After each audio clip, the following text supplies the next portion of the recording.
เอาจะเจอสมุนเขาวางน้ำหวานน้ำเจียงข้าวเปียกไม่ได้ชิมเขาปันตูก็ว่าข้าเจ้ามาเสียเจ้าเป็นเจ้านาเขาว่าหลวงน้ำปันสู้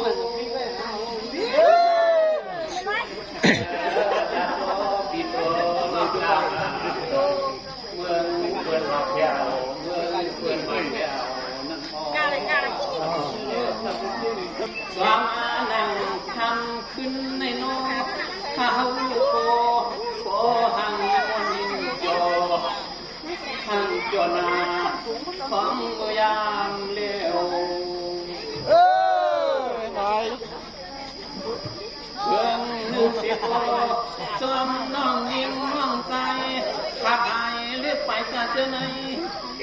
เขาความกันรักกันไว้เอาเข้ามาอยู่บางปล่อยเขาบาง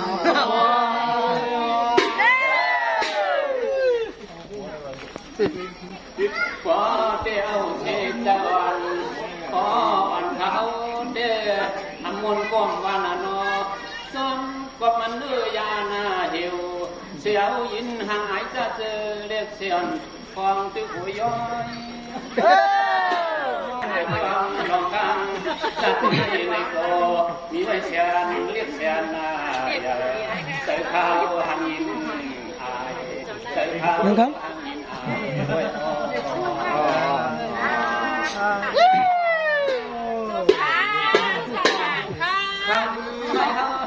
เขาไม่อันเจอขยันทุกย้อนกินย้อนถึงผู้สินไหนสินเกื้อนเสาเหนือทุ่งเกียงยังห้องหัวเลี้ยวในเขาขย้อนวนย้อนโยในก็เปียผิดสั่งจะมากอบกวางเลี้ยงวังเพิ่งลังนันโม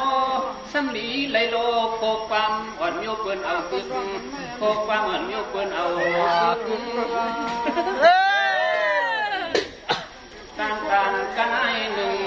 ก่อนขยุนอเจอน้องหญิงน้องสาวเขาโบกัมเคเลเขาขิงมันห้ำจำลึกด้วยอาลูติวาคือจะก็จะเจ้านายสังขยาบังชาดังเสียงเมื่อวัน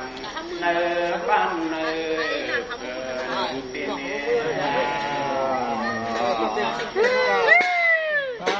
เจ้านายเขาข้าสว่างตน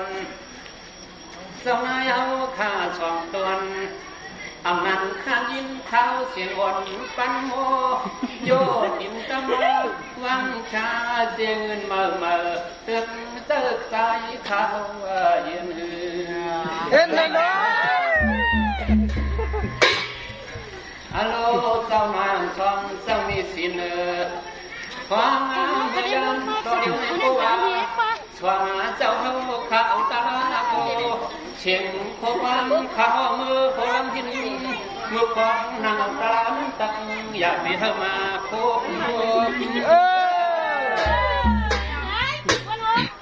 สมว่ามีอยู่ยุงอิงหิน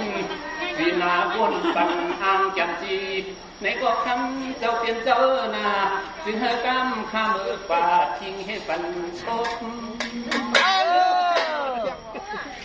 เจอจากอุปยุงอังคบก็เปรียบหมดตังตะขาชมช่ำเปรียบคบจ้าเจอเจ้าทิ้งเจ้านายอาพันความปันตือสินความปันตือสินทันกำในมันเตะลึกถึงมันเตะลึกถึงข้าวยาวแล้ว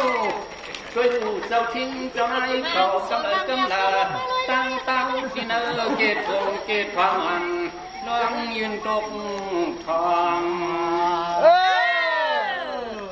กามาในคึกอีกคนนึกโยหมอเปียวข้างในก็ยินแก่นสัมเปตขอแห่งขอหวังฟังไม่ย้อนเลย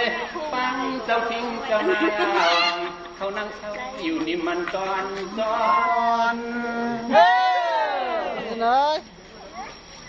tan